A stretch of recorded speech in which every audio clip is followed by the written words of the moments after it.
Welcome back everyone to day 9 of belly fat exercises 10th July.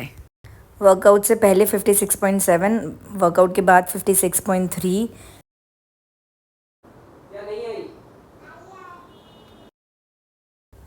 ये मैंने 500 calories burn करने के लिए वर्कआउट किया था 20 मिनट का।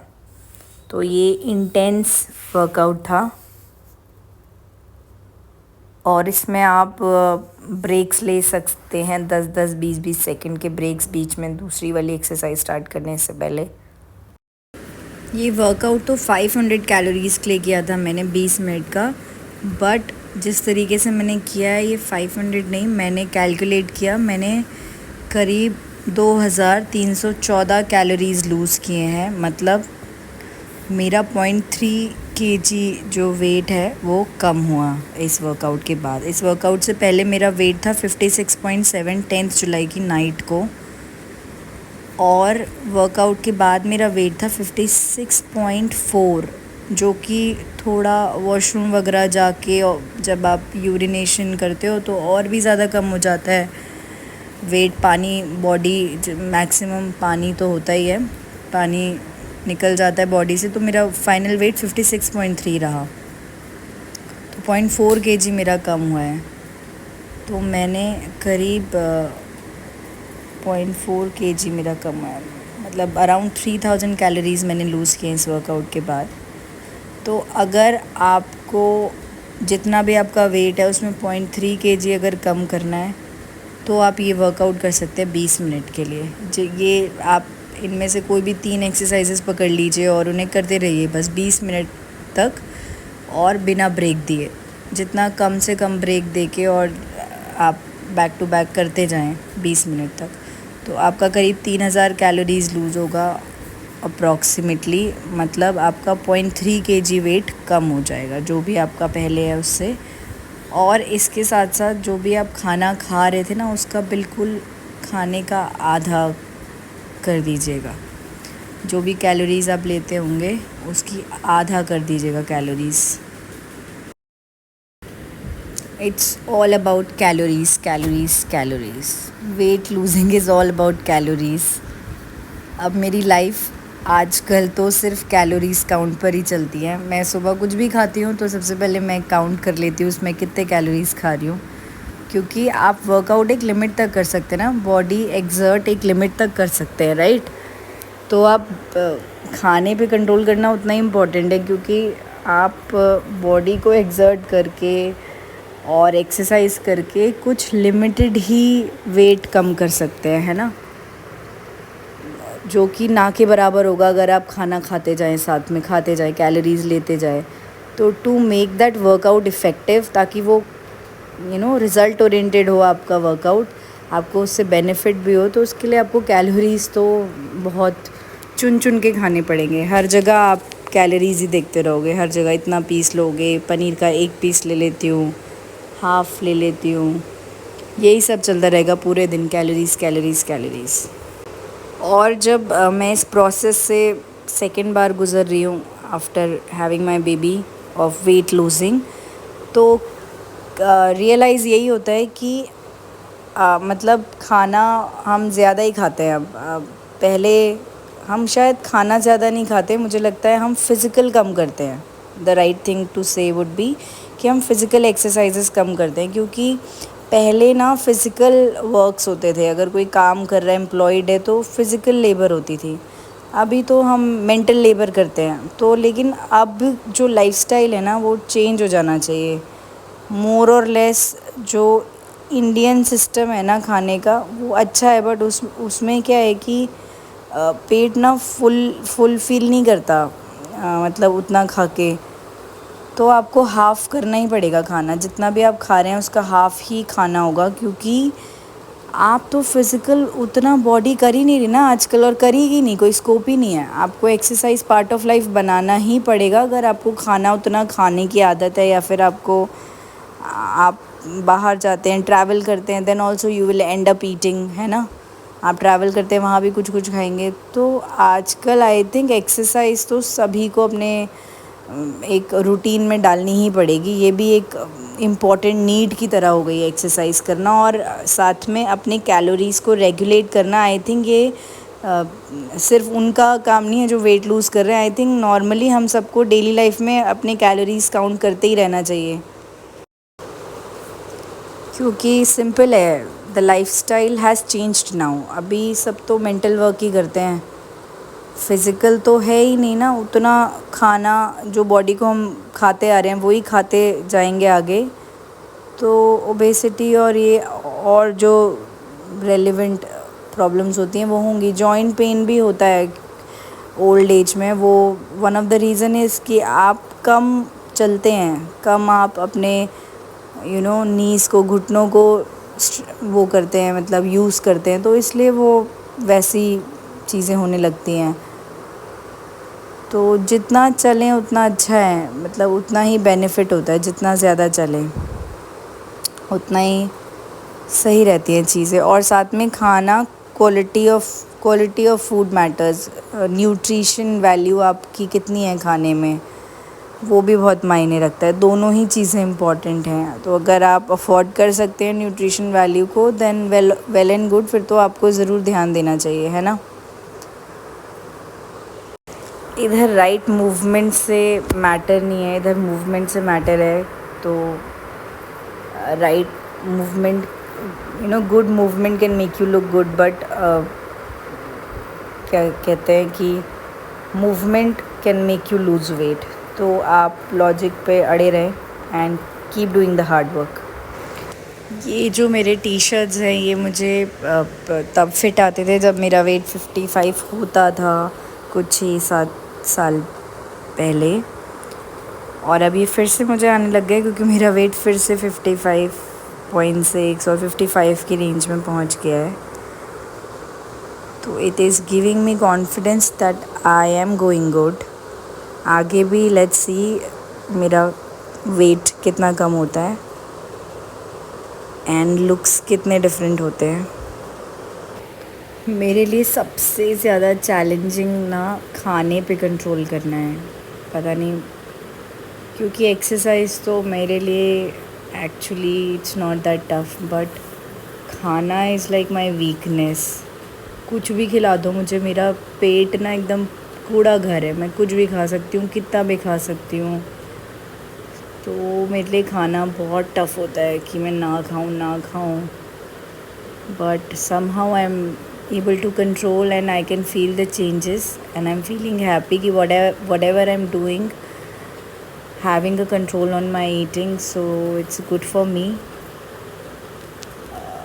बट ये सच में मेरे लिए बहुत टफ़ है फॉर माई सोल। मतलब कहते हैं ना लोग कि अपनी आत्मा को तो संतुष्ट रखो, तो मेरी आत्मा तो बहुत असंतुष्ट रहती है नहीं खा के। बट शायद है ना, आत्मा को भी सुधारना पड़ता है कि अगर कुछ गलत आपकी आत्मा डिज़ायर रखती है तो उसको तो हमें ना प्योरीफाई करना पड़ता है। तो I think this is a wrong desire of my soul. तो मुझे रॉन्ग नहीं कहूँगी, but yes I need to regulate on this desire of, है ना।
तो बस जस्ट आफ्टर दिस वर्कआउट मुझे बाहर खाने के लिए जाना था, जिसके लिए मैंने माइंड तो प्रिपेयर किया था कि मैं चुन चुन के खाऊंगी, बट फिर भी देखिए मैंने कितना सारा खा लिया। I will share the pictures with you. यहाँ पे मेरा वेट अच्छा खासा कम हो गया था 56.3, बट मैंने बढ़ा लिया पूरा 1 किलो। और ये एक गेम भी खेला था। सी यू टुमारो विद टुमारोज़ वर्कआउट।